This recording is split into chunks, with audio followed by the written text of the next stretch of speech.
नमस्कार दोस्तों, आज की कहानी एक शिक्षावर्धक पारिवारिक कहानी है। फूटी किस्मत है मेरी जो तुम जैसी पत्नी पल्ले पड़ गई। अरे घर के खर्चों को थोड़ा तो कंट्रोल करो। आखिर कितना कमा लूंगा मैं, मेरी भी एक सीमा है। अब क्या सब कुछ लुटा दूं घर में? सूरज अपनी पत्नी सुनीता पे चिल्लाते हुए बोला। मुझे ही सुनाए जा रहे हो? एक तो ढेले भर का कमाते हो, उसमें भी मुझे ही बचत करने के लिए कह रहे हो। आखिर इस महंगाई के दौर में बचत कहाँ से करूं मैं? सुनीता भी बराबर जवाब देते हुए बोली।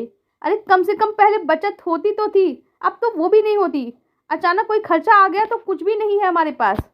ऐसा तो है नहीं कि कमाई कम हो गई है, कमाई तो मेरी उतनी ही है, लेकिन फिर भी महीने के आखिरी में ये खर्चे को लेकर चिकचिक शुरू हो जाती है। सूरज ने कहा। दोनों पति पत्नी आपस में एक दूसरे के ऊपर चिल्ला रहे थे और दोनों की चिल्लाने की आवाजें नीचे बैठे ईश्वर लाल जी और उनकी पत्नी निर्मला जी के कानों तक आ रही थी, लेकिन फिर भी दोनों शांति से बैठे हुए थे। वैसे भी अब दोनों ने इन बातों पर ध्यान देना छोड़ दिया था। तभी निर्मला जी ने ईश्वर लाल जी की तरफ देखा और पूछा, क्या करूं? अभी जाऊं क्या उन लोगों के पास? अब जाना तो पड़ेगा ही, तुम जाकर दे आओ तुम्हारे सपूत को ये पर्चा, ईश्वर लाल जी ने जवाब दिया। पर उसके पास पैसे? कहते कहते एक पल के लिए तो निर्मला जी उनकी तरफ देखने लगी। जैसे ही पुरानी बातें दिमाग में आने लगी और पुरानी बातों को सोच कर ही उन्होंने चुपचाप पर्चा उठाया, मतलब बिजली का बिल, और सीधे सीढ़ियाँ चढ़ते हुए ऊपर जाने लगी। सीढ़ियाँ चढ़ते चढ़ते ही उन्हें बार बार 4 महीने पुरानी बातें याद आने लगती, जब बेटे बहू उन लोगों के साथ नीचे वाले फ्लोर पे ही रहते थे। तब ऊपर के ये 3 कमरे किराए पे दे रखे थे। इन सब के अलावा ईश्वर लाल जी की भी अच्छी खासी पेंशन आती थी, जिससे उनका गुजर बसर अच्छे से हो जाता था और उन्हें अपने खर्चे के लिए सूरज पे निर्भर नहीं होना पड़ता था। ईश्वर लाल जी घर का अधिकतर खर्चा उठा लेते और सूरज तो महीने के एक मुश्त 10,000 रुपया देकर फ्री हो जाता था। तो अपने पास होती सेविंग को देखकर उन दोनों को ये लगता कि हम सबका खर्चा उठा सकते हैं और इसके बावजूद अच्छी खासी सेविंग कर सकते हैं। ऊपर से ईश्वर लाल जी और निर्मला जी भी आए गए के सामने अपने बेटे बहू की ही तारीफ कर देते थे कि कैसे उन दोनों ने पूरा घर संभाल के रखा है। वो तो अपने पोते के साथ आराम से खेलते हैं और मजे से अपनी जिंदगी जीते हैं। यही सब सुन सुनकर और महीने की सेविंग देख देख कर दोनों का घमंड धीरे धीरे बढ़ने लगा। और जब घमंड बढ़ने लगा तो अपने सामने अपने माता पिता उन्हें छोटे नजर आने लगे। उन्हें ये लगने लगा कि माता पिता को तो वो पाल रहे हैं। इसी के चलते उन लोगों ने धीरे धीरे माता पिता का अपमान तक करना शुरू कर दिया, यहाँ तक कि उनके खर्चों पे भी रोक टोक करना शुरू कर दिया। निर्मला जी की आदत थी कि वो हर पूर्णिमा को एक ब्राह्मण जोड़े को खाना जरूर खिलाती थी।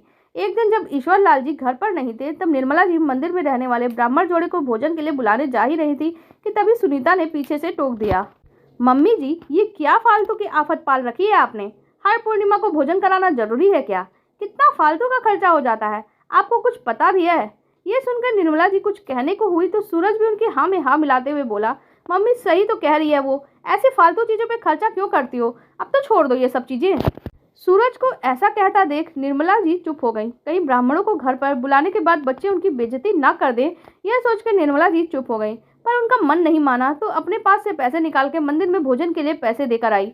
ये बात ईश्वर लाल जी को पता चल गई तो उन्हें अपने बच्चों पे गुस्सा आया। वो सूरज और सुनीता से बात करने ही वाले थे कि निर्मला जी ने रोक दिया।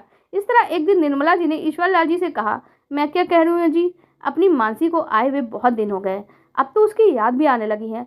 सोच रही हूँ उसे 7-8 दिन के लिए अपने पास बुला लूँ। यह सुनकर ईश्वर लाल जी हंसते हुए बोले, तुम्हारी बेटी भी तो तुम्हारी तरह ही है, अपने ससुराल में पूरी तरह से रमी हुई है, इतने दिन के लिए आएगी भी?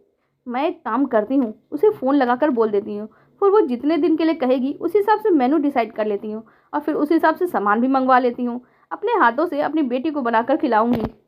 अभी वो दोनों ये सारी बातें कर ही रहे थे कि सुनीता ने सुन लिया और उसने सूरज को जाकर ये बात कह दी।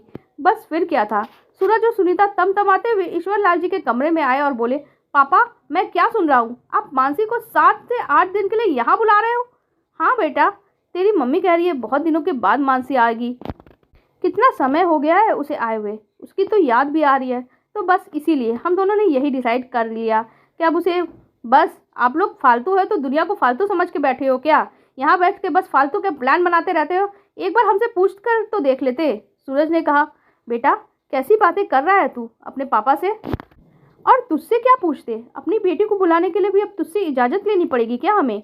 निर्मला जी ने कहा, हाँ बिल्कुल लेनी पड़ेगी, खर्चा हम लोग उठाते हैं, आपकी तरह यहाँ बैठकर मुफ्त का नहीं खाते। सुनीता ने कहा। ये सुनकर ईश्वर लाल जी और निर्मला दोनों शक्ति में आ गए। 1 मिनट, तुम्हें ये गलतफहमी कैसे हो गई कि तुम लोग हमारा खर्चा उठाते हो? अगर हम ये कहते कि हमारे बेटे बहू ने पूरा घर संभाल रखा है, इसका मतलब ये नहीं कि सारे खर्चे तुम उठाते हो। और अगर इतनी ही गलतफहमी है तो अपने आप शराफत से अलग हो जाओ, हम अपना खर्चा खुद उठा लेंगे, ईश्वर लाल जी ने कहा। हाँ तो रहना कौन चाहता है आपके साथ? हम तो खुशी खुशी अलग हो जाएंगे। आखिर फ्री का पैसा नहीं आता है हमारे पास, मेहनत करनी पड़ती है उसके लिए। कब तक आप लोगों का खर्चा उठाते रहेंगे?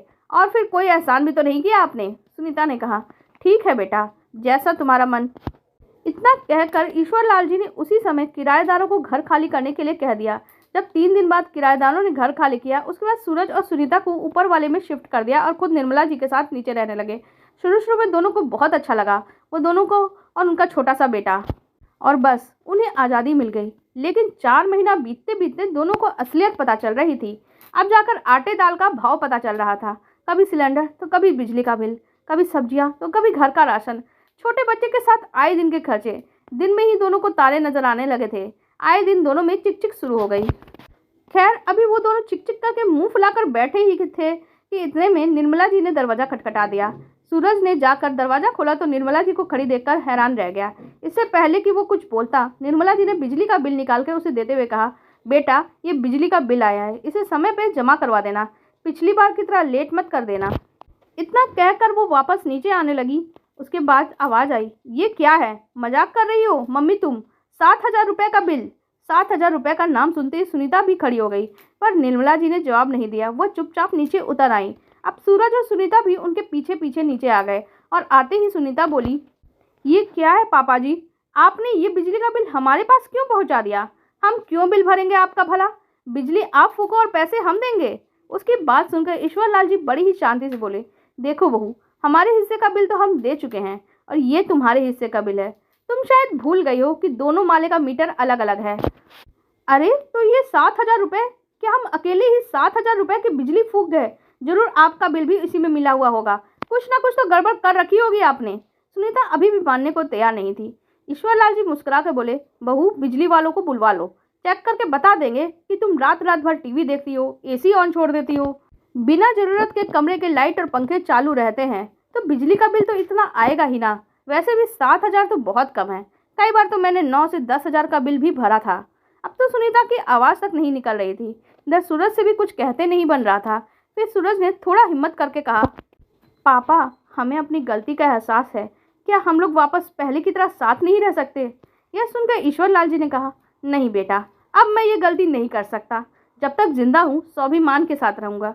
मैं तुम दोनों को ये गलतफहमी पालने का मौका बिल्कुल नहीं दूंगा कि तुम लोग हमें पाल रहे हो, और इससे ज़्यादा अब मुझे कुछ कहना भी नहीं है। और अगर तुम दोनों की बातें हो गई हो तो तुम लोग जा सकते हो। हम दोनों पति पत्नी को यहाँ पास के मंदिर में जाके ब्राह्मणों को भोजन के लिए बुलाना है और हमारे पास वक्त नहीं है। उनकी बात सुनकर आखिर दोनों अपना सा मुँह लेकर चुपचाप वहाँ से निकल गए। आखिर कोई कब तक सहेगा? जब स्वाभिमान की बात आए तो मुँह तो खोलना ही पड़ता है। आप लोगों को हमारी ये कहानी कैसी लगी कमेंट सेक्शन में ज़रूर बताइएगा। साथ ही वीडियो को लाइक कर दीजिएगा और हमारे चैनल को भी सब्सक्राइब कर लीजिएगा। धन्यवाद।